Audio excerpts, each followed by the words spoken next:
Okay, let's get to this story because there's some splaining to do here. First, the good news. The city of Montreal buying back buildings to convert into social housing. People have said they should be doing for a long time. In fact, 100 units in 7 different buildings. The city has spent over $17 million. Now the bad news. It's paying above its own municipal evaluations for those properties. What? Let's find out more. On the line, Isabelle Ducas, a journalist at Presse. She uncovered this story, so let's see if we can fill in some holes here. Isabelle, thanks for being here this afternoon. We appreciate it. Thank you. Good afternoon. So what's going on here exactly?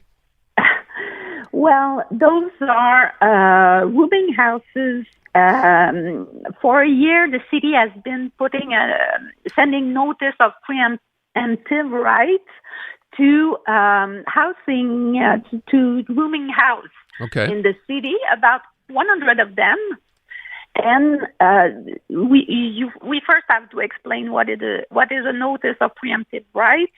So if you are the owner of a building who receives a notice of preemptive rights, then when you have an offer for your building, you have to give the right to the city to be a first buyer. So to buy it at a price that has been offered by the wannabe buyer. Mm-hmm. So and since the city has done that, they bought 7 of the rooming houses that they had put preemptive rights on. Okay. The problem is, of course, that they have to pay the price that has been offered by the buyers that was interested in the building. Okay. So and that's why they are the story, in fact, was it's a entrepreneur who is a contractor and also owns many housing building that called us about this because he was seeing that those buildings were being paid way above the municipal evaluation, which is usually the case. But also, we had example of buildings who were bought like 2 years ago, and they were going for way above the price that they have been paid a couple of years ago. So, Isabelle, I just wanted to let me interject for a second. I'm understanding this in English. We say first right of refusal. And so yes. The idea here being that the owner doesn't have to sell it to the city for a cheaper price when they've got someone else who will buy it for a higher price, right? So they're allowing the city to match. Exactly. Okay. Yeah. Okay. But just then wanted to make sure the I problem, understood. it seems, the way you're describing this is it takes nothing for the owner of that rooming house, for example, to get an offer from someone for much more than it's worth and then go to the city and say, oh, look, I have an offer for X, so if you want it, you'll have to pay X plus whatever it is. Is that what we're saying is going on here? Well, we don't know if that's what is going on, but we have housing people who own housing who are saying, well, I have a house that has been put under right of first refusal. Right.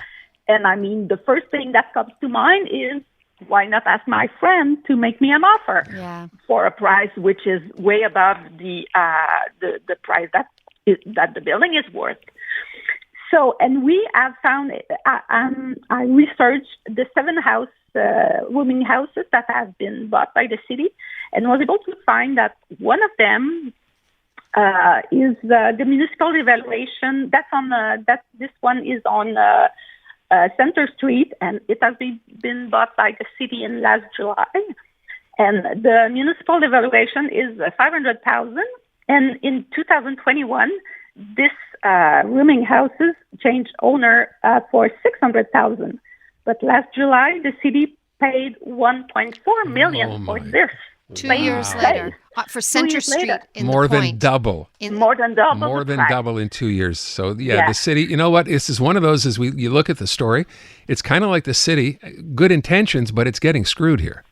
Well, we have an expert also in residential housing from Laval University who says that's of course we had to that's something that should have been foreseen, because when the city says, "Oh, we are interested in buying this building or this land at some point," well, the value goes up.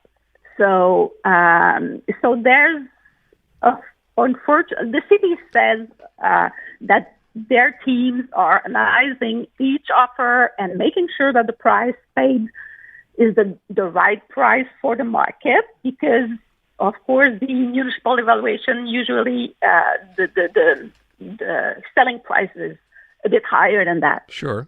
So they are saying that their team takes that into consideration.